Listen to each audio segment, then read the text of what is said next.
Welcome back. Another Friday afternoon with Greg and Art. It is March 15th, the Ides of March. So if your name is Julius Caesar, don't go to work. You're going to get stabbed. It's going to be bad. Be a bloody day. It's a bloody day, dude. So let's see. The weather's nice now. It's starting to come along. Spring is in the air, so they say. Yeah, bloody day. Boy, Art, I got to tell you. So on the AI and the business side and the layoffs, I mean, there's all sorts of weird and crazy things going on in the macro. Right now is a timestamp, this big deal with TikTok, right? Yeah. If it's going to be, if it's not going to be. Yeah.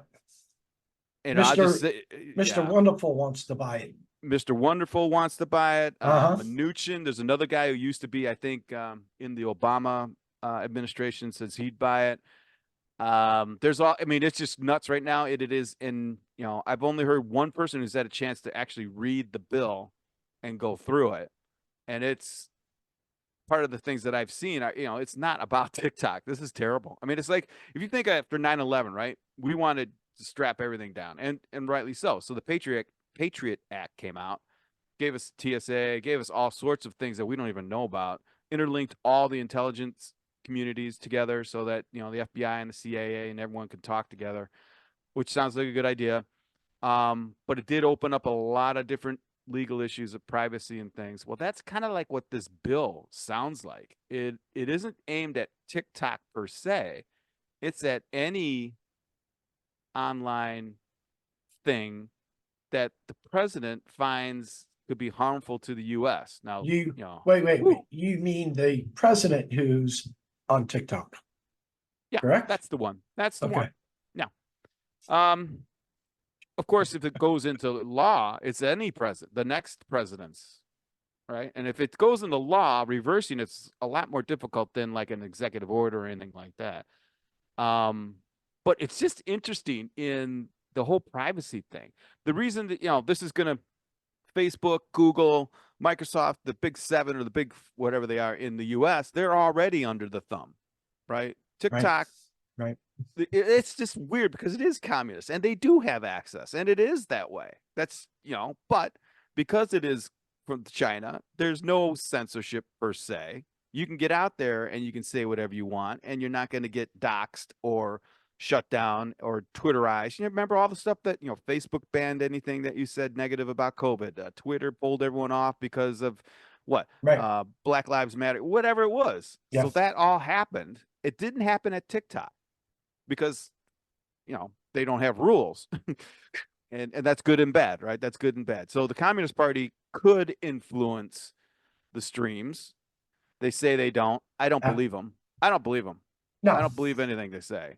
No. But the other side is, I don't believe Facebook or Google or any of those goofballs. They've been ripping us off and manipulating the algorithm and the streams since, 8-10 years now. They're going to do it to coat their own pockets.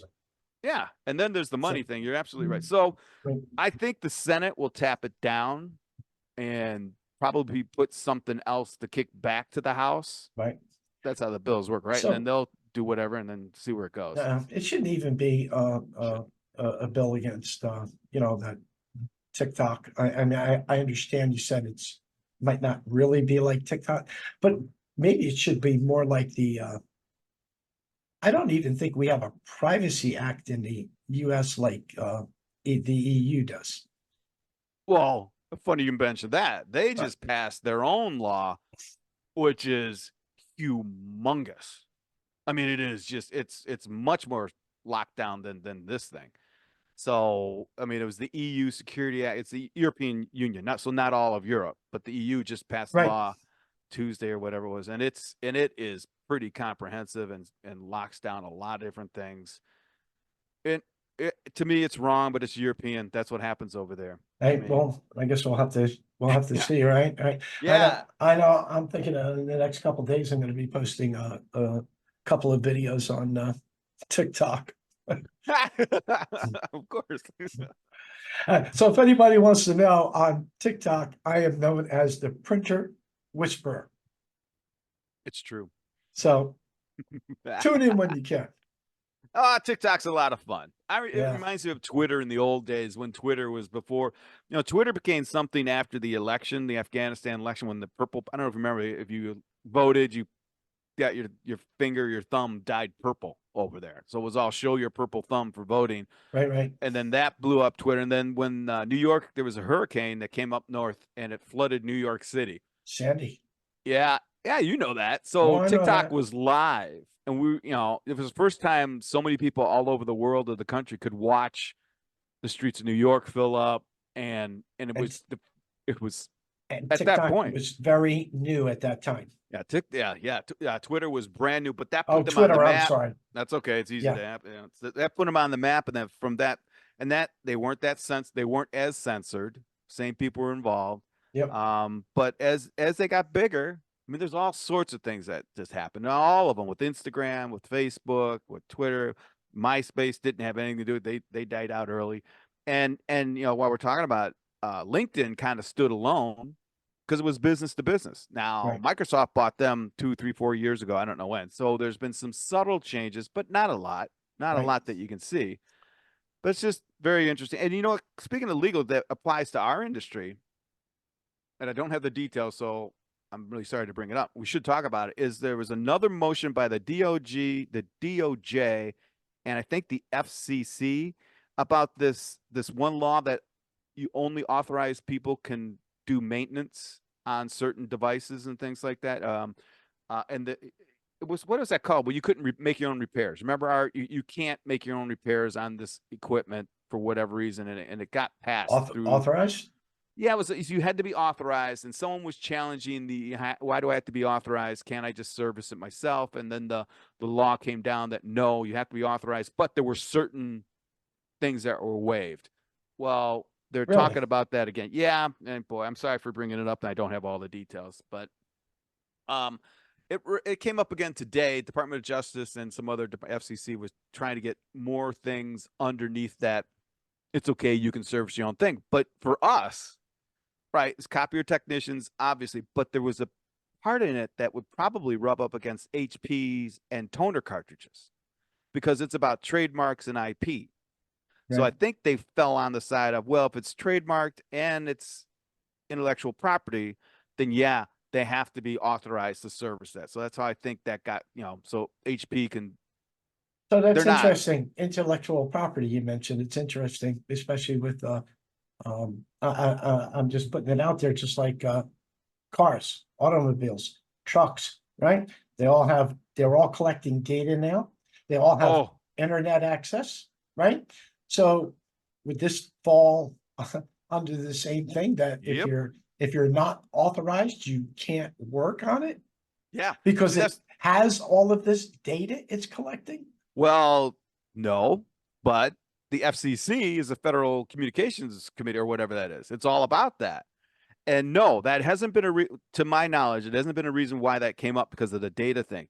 But Art, you're very timely. I think this week or maybe end of last week, it had come out that GM, this a couple days ago, General Motors has been sharing their data with insurance companies, auto insurance companies.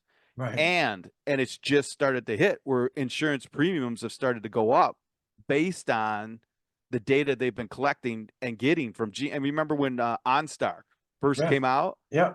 I don't know, was it 8, 10 years already? But Maybe so longer, they've got data up the wazoo from right? travel, age, all sorts of things. So they're releasing data on drivers and And the how far this car is traveling, everything, and a lot of speed. speed, right? And a lot of insurance companies now will give you a prorated discount if you say you're only driving a minimum amount of miles.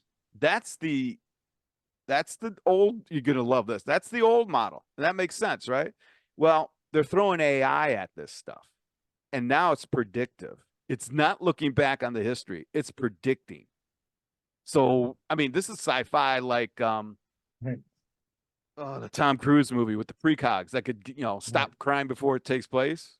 So it's predicting that Art is going to drive 25,000 miles a year.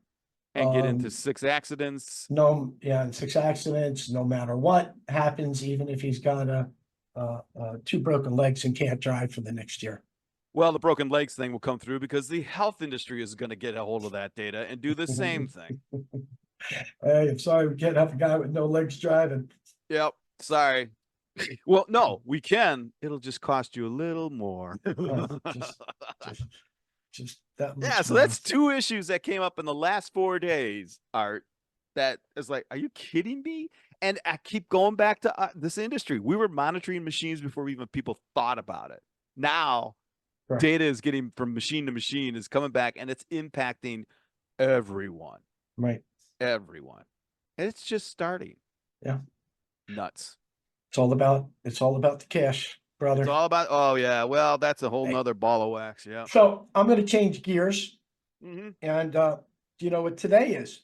Well, March 15th. I know it. Well, Other it than was the Ides of March, it's the 35th anniversary of the internet. But other than that, okay, no, I do not. it is a day when most of the print industry gathers in New Jersey for the Jillian I had no idea. charity event. Oh, the Jillian. Yes, I did. Yes. Yeah, right. Yeah.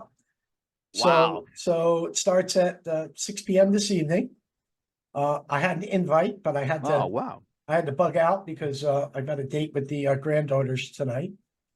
But this is a fantastic event that gives money towards childhood cancer to help the parents, to help everybody cope, to give them the money that they can, get through whatever Mm.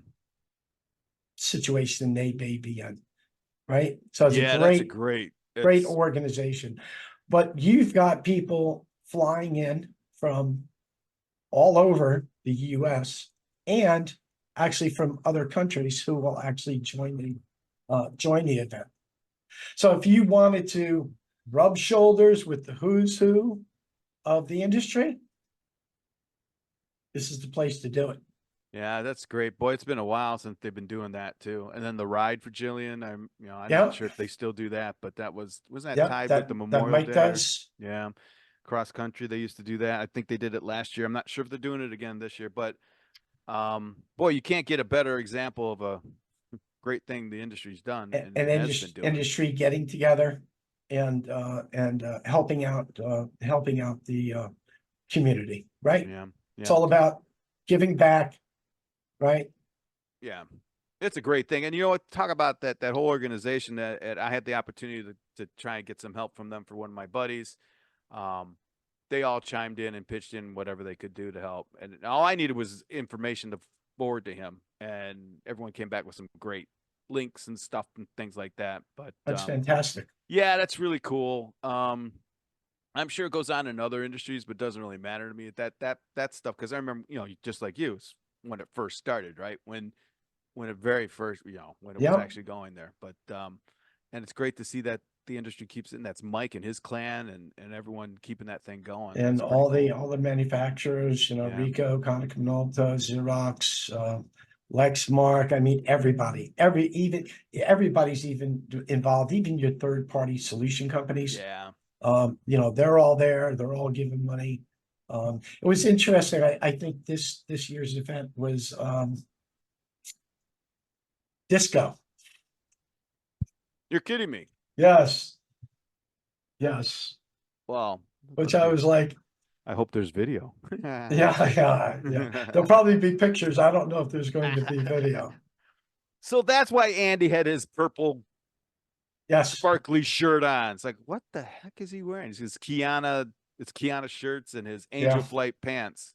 Yeah. If you guys know what Angel Flights are, then yeah, it's going to be at the Venetian. The Venetian. That's all they call it. Is the Venetian in Garfield, New Jersey. No, well, that's cool. Very cool. Glad you mentioned that. So I just want to make everybody know that event is going on. It's a fantastic event. And if anybody still needs, would like to contribute, they've just got to do a Google search for Jillian event, and it'll pop up. Cool. Very cool. So you got any questions for me, Art? Because I might be able to kick one off for you. So how can we spoke earlier offline? and since I'm a novice with AI, Hmm. we recently had the Kodak Alaris press release. Mhm. I'm trying to bring it up here. Let me see. No, that's not it. All topics.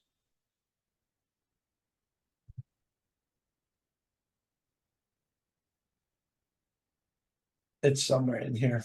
All right, where is it? There it is. You got it? Kodak Alaris offers updated solution.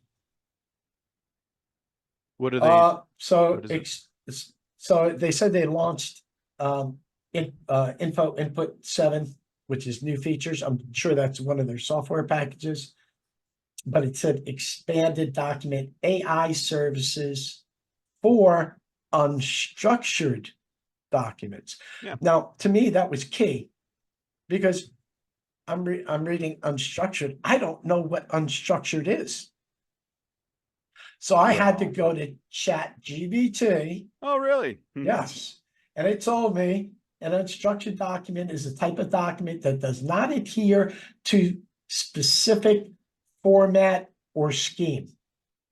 Unlike structured documents, which have a defined organization and are often stored in databases or structured file formats like XML or JSON, unstructured documents lack a consistent structure and may contain free-form text, images, tables, and other elements arranged in a variety of ways. So now I know. Do I completely understand?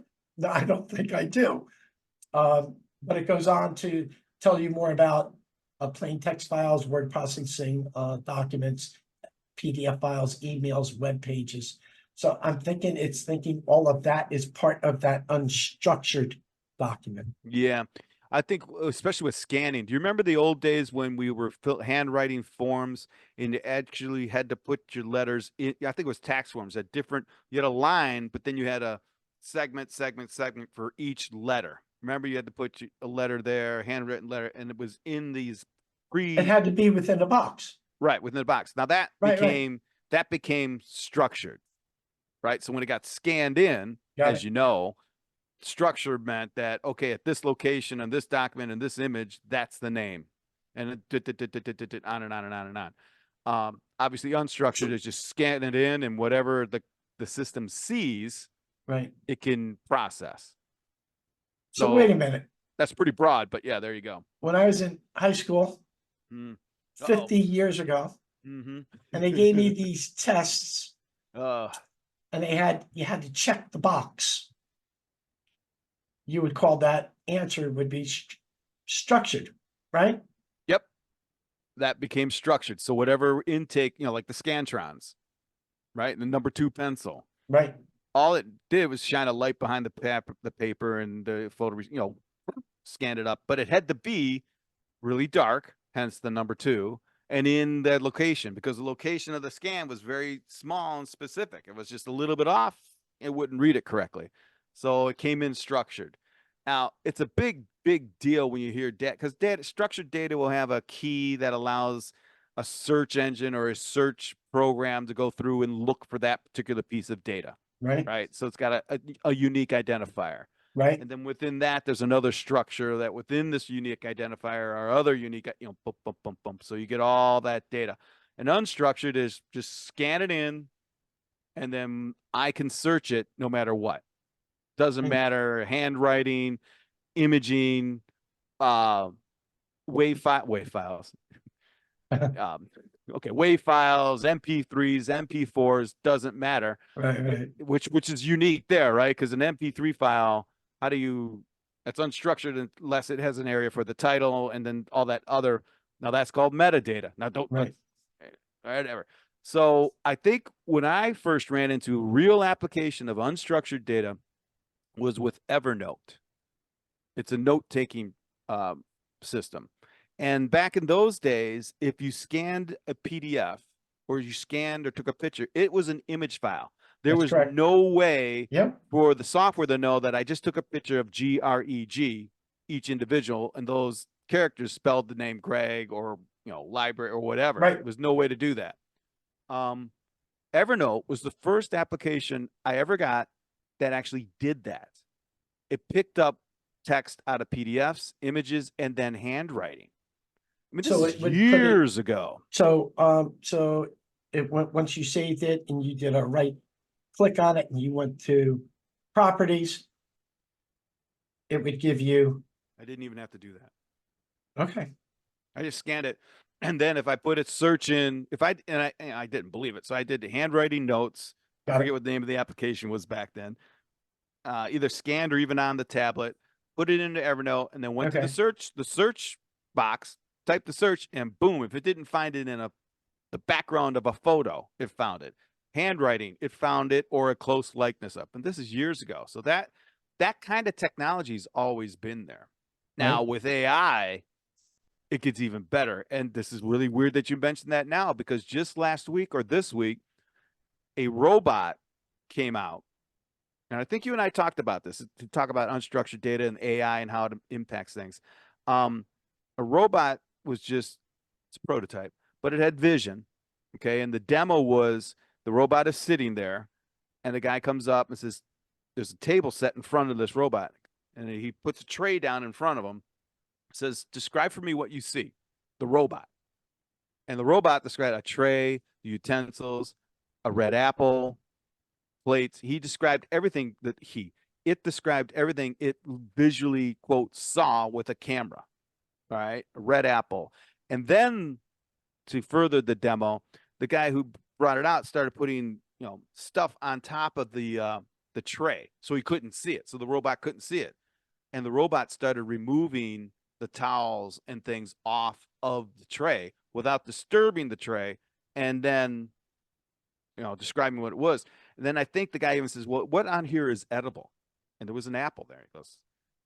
I think he might have said, is this edible? And it was a plate. He says, no, this Right. is. And the robot held up the apple and Wow. handed it to him. Now that is mind blowing if we know anything about structured and unstructured data, or how it Right. translated the images it saw into what it is, did the AI on it, knew that an apple is probably edible versus a plate. I mean, it's rudimentary, but just levels above everything. That's unstructured data to a certain extent, applied with AI logic and algorithms and training. Interesting. But I think you and I might have talked about this weeks ago, about how I took a picture of a desk in an office with a printer and a computer, and I asked Chat GPT-4 to describe for me what was in there, and it picked out stuff I could, and it made assumptions, right? It Right. saw my keyboard and knew that my keyboard is a gamer's keyboard. It saw something else. I don't even remember what was there, but it pulled out, well, based on this user is that. Oh, saw my really big curved screen. It says based on that, we can assume this. So I was blown away by that. There we go, unstructured data captured and then Right. analyzed. And then I grabbed a picture of someone else's supply closet, right? So everything, paper clips, toner cartridges, reams of paper. And I said, here, describe this. And it described it. And I said, here. And I provided a table of costs, a spreadsheet for paper, toner, It says, can you tell me the approximate cost of everything in that picture? And I'll be darned, maybe not 100%, but it certainly got pretty high, 80, So, 90% of the cost. you raised something interesting. When somebody, I've gone to many accounts and they have a supply cabinet that is full of laser jet cartridges, different manufacturers, whether they're new, whether they're refilled. Yep. So if you take a picture, could AI can it now actually inventory that supply? I mean, are we that far along yet? I did it. Yes. I know you can do that. And you can do it with your costs. Right. So which one of the AI programs would you use for that? Well, I just used Chat GTP4 because I could. And Okay. I'm literally, guys, it was 45 minutes. It wasn't that long. I had, and I had a spreadsheet that had some rough costs associated with parts and stuff like that. So I'm sorry. So Okay. that spreadsheet, if you didn't have the cost spreadsheet in there, of course, it's not going to tell you Well, the pricing. yeah, it will. So there's, and it doesn't take much. This is not hocus pocus. And I'm not saying that we should do this because I'm not sure if it's 100% correct. But you can tell the GPT, here are three, you can give it three websites, Office Max, blah, blah, blah, blah, blah, blah, blah, blah, whatever, right? Use these to reference. You can tell it to use these sites to pull costs associated. Now, you Right. remember, if you're taking a picture of a toner cartridge, you're probably getting at least the name of the cartridge, maybe, the serial numbers, maybe some specific, SKUs, Right. because the dang thing did this. All right. So I took a picture of a print unit, an office that had a printer in it, and it was a home use printer, but it had that dang that HP decal on it. I don't know if you've seen it. It's a decal that comes with everything for whatever their subscription service thing is, right? Whatever. It caught that and understood what it was. I didn't tell it to do that. Right. It understood that. And then I asked it to put, and I asked it to put together some price. He goes, and it went and pulled information from the Instant Ink website just by looking at the label. Got it. So, It's, hey, so I got you a little off track with the supply That's okay. cartridge and stuff that was like fun. that. But I wanted to read the last paragraph in this press release. So Okay, maybe yeah. some of our listeners can or viewers can know a little bit more. It says unstructured documents pose challenges for tasks such as information retrieval, natural language processing, data analysis, as extracting meaningful information from them often requires complex parsing and analysis techniques. However, they are prevalent in many fields and are fundamentally part of the human communication and information exchange.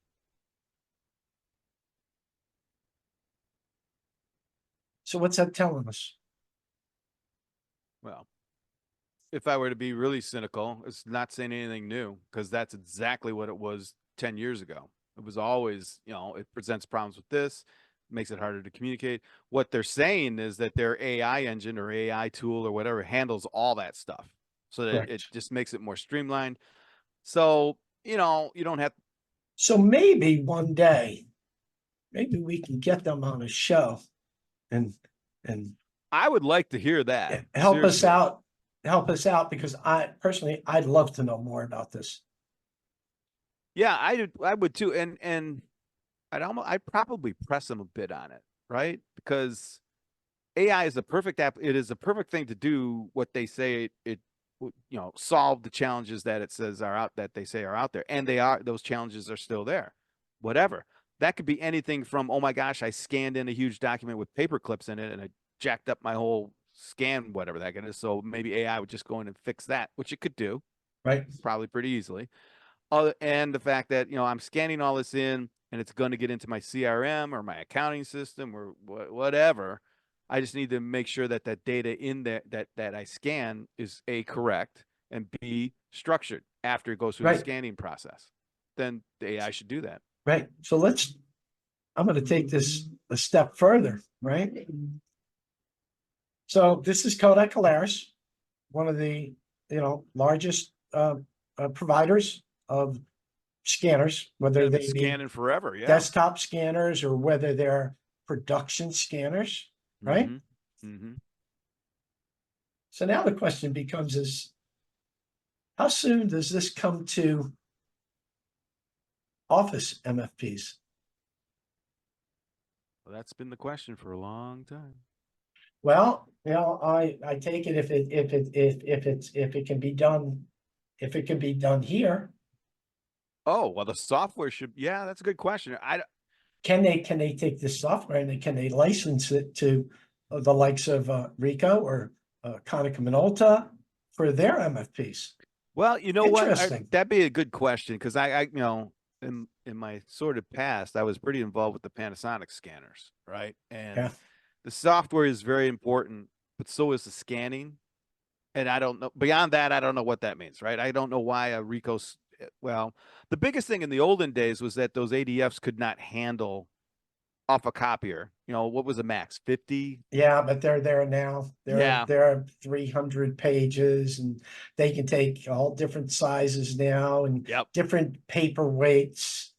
Good. So Um, the mechanics are there, and then I'm sure the scan because you know when it goes through the ADF, it just goes through that. If I remember correctly, I could be wrong. It goes through that line scan, right? It's not a full page scan. It's what, and I don't know if that makes it better or worse than putting it on the flatbed, but that's an issue. But I know then the software does it. You know, where does the software run? well for as for MFPs, you've got a couple of options that you can select. I want to Oh, drop okay. out. I want to drop out a certain color, right? I want to do blank page detection. Mm, Okay. I yeah. want to OCR it. I want to make it as an what do they call that? Archive PDF. So it puts I guess it puts some type of data in there. So in 100 years, somebody can actually open up that PDF. Oh, but it's different than a. Oh, okay. Well, All right. this So it just attaches some sort of metadata that this file needs this to be able to open, kind of correct. So instruction set. those are the basics between You know, the that's software that an MFP has built into it, and mm, it has it they come nowhere near what these production or even the desktop scanners can offer, right. because most of these scanners, Kodak, and I'm sorry, Ricoh, Konica Minolta, Xerox, most of them are push scanners. So they're pushing the Yeah. documents to a location, whether it's an email address, whether it's a folder, right? Hmm. And only if you those MFPs are equipped with Twain software, right? Twain Hmm. software then allows the user to open up a program on their PC, put the documents in the feeder, and it pulls it into the software program. Not all of your MFPs even come with Twain drivers Wow. anymore. Well, I thought it was the other way around, but I believe you. I mean, I remember when push was the biggest way to do it. You know, right from the console, right from the unit, you can scan and have it go wherever you want. Well, And that's that was an interesting that was an advancement back right. then. Most of the MFPs push, Huh. Yeah. uh, but some can push and pull. Yeah. Some But are in Twain, order to right? pull, you have to have a Twain Twain enabled compliance. Yeah. MFP. Well, beyond that, I wouldn't mind talking to anyone about that particular because, right, as you know, as we think, the scanning is going to be a bigger issue because we're trying to capture all of the printed data that's out there. Yeah, Um, and there's still going to be a tremendous amount of opportunities, because all of this paper-based information at some point in time has to be digitized, yeah, yeah, and it's still right? out there, and you know, the same challenges are still there. Uh, Make it easy to use, this, that, and the right. other thing. Yeah. Well, in 500 years, a clay tablet will last 1,000 years. Paper is probably going to be disintegrated in a couple hundred years. Well, yeah, and our whole electronic infrastructure will be gone. There won't be any. All my pictures will be gone. All the, I mean, boy, it's funny you mentioned that. I just heard someone else talking about that whole thing about how everything's going electronic, and it you know all it takes is one really bad thing to happen, and nothing survives. Well, Nothing. No records about how we were, where we were. The CDs are gone. And then someone the was only even thing talking about, the only yeah, thing go that's ahead. going to survive is USB thumb drives. Right. But if you take a civilization that's been wiped out and comes back, they're going to look at these thumb drives and go, well, what the heck are these things? Like we're looking at these. What are these? How do you make this work? I'm sure they'll figure it out. I'm sure they'll figure it out. So how long you in Florida till? Uh, Middle of April. Good for you. And Yeah, then but then I'll be back up in Michigan. back to Michigan. Yeah. Good, good. Hopefully it'll be So nice. we're coming up on the witching Sure. hour, and I just want to thank everybody for tuning in today. And be sure to like, follow, share, And we're always looking to have anybody and anyone come on and ask us anything. Absolutely. Very good. Greg, All right, Art, until next week. have a great weekend, buddy. All right, guys. See you later.